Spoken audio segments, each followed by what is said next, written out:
Hello, welcome to Mind Power. My name is Loren, and today I'm going to be discussing some concepts from Dr. Joe Dispenza.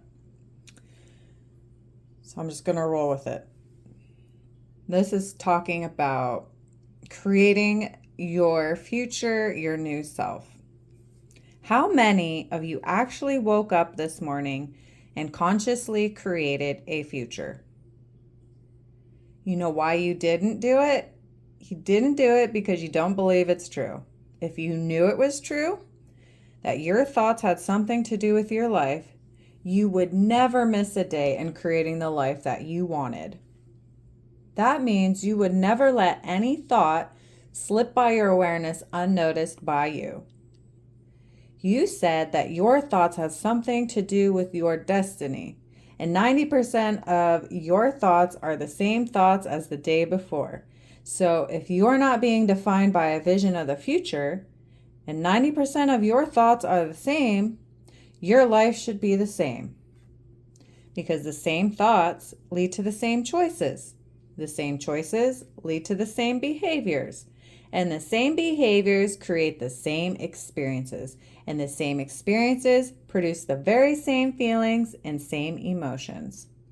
And those same emotions influence our very same thoughts in our biology, our circuitry, our chemistry, our hormones, and even our gene expression will stay the same because we're staying the same. There's a principle in neuroscience that says neurons that fire together wire together. If you're thinking the same way, making the same choices, doing the same things, creating the same experiences, it stands the same networks of neurons into the same patterns for all the familiar feelings called you. So when you were young, you would hardwire your brain with a very fixed pattern of thoughts called attitudes, beliefs, and perceptions. That if you complained and blamed and made excuses and feel sorry for yourself and you didn't do it and you did it so many times, it became natural for you. You would have to agree that would be a habit or an unconscious behavior. And if you just can't get beyond the emotion of your past and your emotional responses are automatic and unconscious, you would have to agree that you would be the same person every single day. Because how you think, how you act, and how you feel is called your personality. And your personality creates your personal reality. That's it. That's all it is. So the present personality that's sitting here today, called you, has created the present personal reality called your life. So we act the same, we feel the same way, your personality stays the same, and most people try to create a new personal reality as the same personality, and nothing different happens.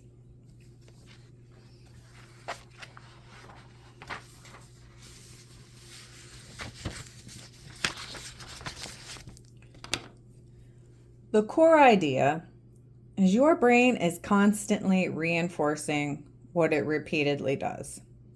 Your habits of thoughts become emotional habits, behavioral habits, nervous system patterns, identity patterns.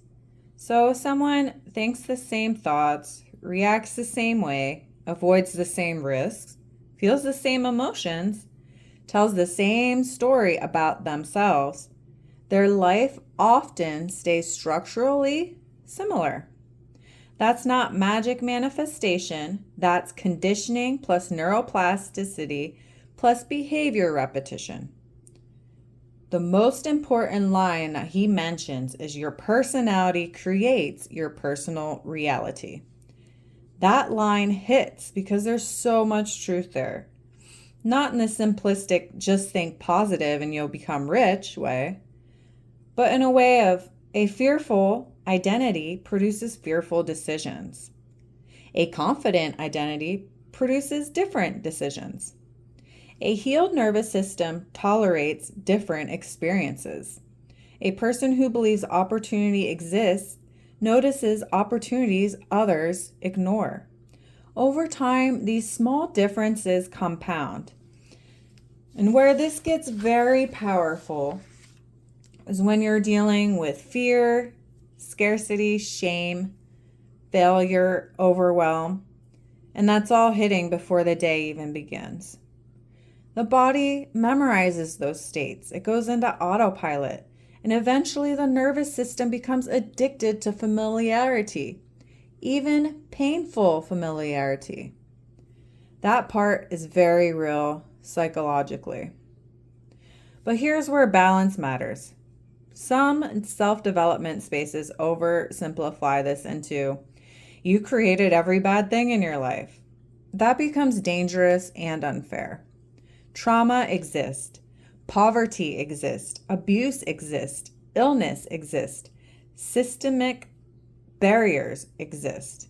Not everything is created by conscious thought. But your interpretation, adaptation, healing, identity, and future direction can absolutely reshape your trajectory. The core idea is your brain is constantly reinforcing what it repeatedly does. Habits of thought become emotional habits, behavioral habits, nervous system patterns, identity patterns.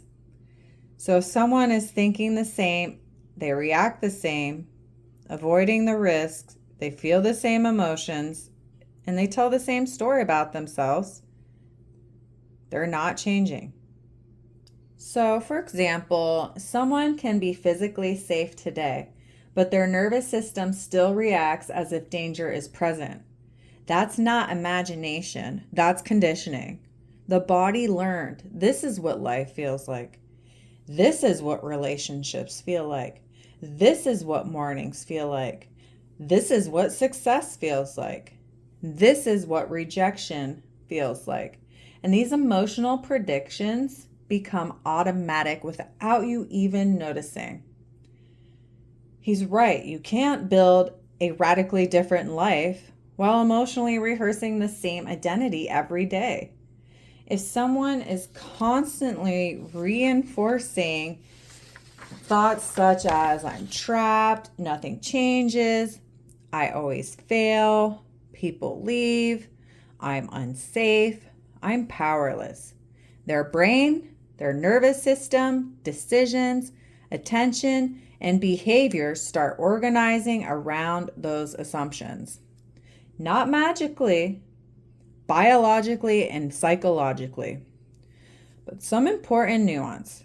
Sometimes people hear this teaching and accidentally turn it into, just stop feeling bad.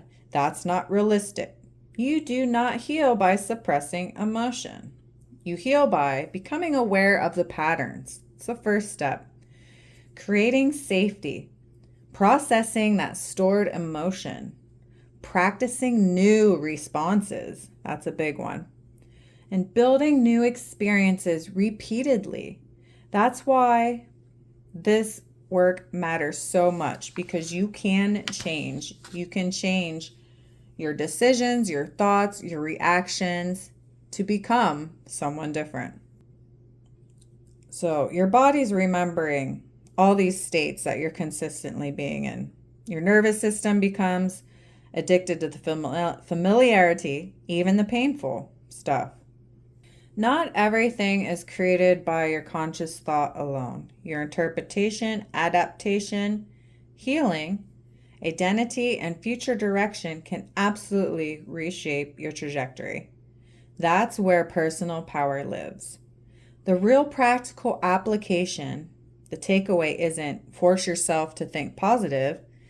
The real takeaway is if you want a different future, you eventually need different thoughts, different emotional patterns, different nervous system states, different behaviors, different self-concepts, repeated consistently with your different daily actions.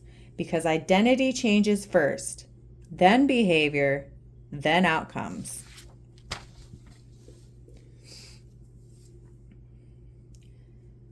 So, to think the same way, act the same way, feel the same way, personalities staying the same, and most people try to create the new personal reality as the same personality. It doesn't work. You literally have to become somebody else. So then your brain is a record of the past. It's an artifact of everything you've learned and experienced to this moment. It's a reflection of your environment. It's an autobiographical self. So if you wake up in the morning and your brain's a record of the past, and if you wake up in the morning and you start thinking about your problems, those problems are memories that are etched into the brain, that are connected to certain people, problems, things, and certain times and certain places.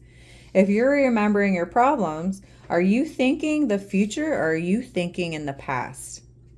And every one of those problems, every one of those conditions has an emotion associated with it. And the moment you feel unhappy, the moment you feel suffering, the moment you feel unworthy, now your body's in the past. Because thoughts are the language of the brain, and feelings are the language of the body. And how you think and how you feel creates your state of being. Some people wake up in the morning and their entire state of being is in the familiar past, and that's the known. And the body's so objective that it does not know the difference between the real life experience that's creating that emotion and the emotion that person's fabricating just by their thoughts alone. A body is believing it's living in that environment. It only takes a thought and a feeling, an image or a memory, an emotion, a stimulus and a response. And you can condition your body to become the mind of that emotion, and now the body is literally in the past. And you can't create a new future holding on to the emotions of the past. Repeated emotional states become familiar states. And familiar states become identity. This is very important because thoughts are the language of the brain and feelings are the language of the body. So that's a good way to explain the mind-body loop, because your body really does learn emotional patterns such as chronic stress, hypervigilance, shame, resentment, hopelessness, fear, and they can all become conditioned states into your body. And it's not because you're weak, it's because the nervous system adapts through repetition. The brain predicts based on the past. The body memorizes survival patterns. Then both start expecting the familiar. That's why healing often feels uncomfortable at first. The body is in the past, and it's hard to break out of it because you're literally conditioned like an animal. So, for example, someone can be physically safe today, but their nervous system still reacts as if danger is present. That's not imagination. That's conditioning. The body learned this is what life feels like. This is what relationships feel like. This is what mourning feels like. This is what success feels like. This is what rejection feels like. And these emotional predictions become automatic without you even realizing it. You cannot build a radically different life while emotionally rehearsing the same identity every day. If someone constantly reinforces, I'm trapped, nothing changes, I always fail, their brain, their nervous system, their decisions, attention, all of it, their behaviors will unknowingly start organizing around those assumptions. An identity change is often the real engine behind lasting transformation. I'm going to say that again. An identity change is often the real engine behind lasting transformation. One of the most profound truths here is that people often wait to feel differently before acting different. But growth works in reverse. You practice differently first. You think differently repeatedly. When you have those old patterns showing up, those old thought patterns or behaviors, and you realize it, interrupt it. Break that cycle. Keep breaking it. Don't tolerate those familiar emotions. Tolerate the unfamiliar ones and create new experiences, and eventually your identity will catch up. That's neuroplasticity in action. This also explains why small daily practices matter. Not because the universe is here grading you, but because repetition wires reality internally.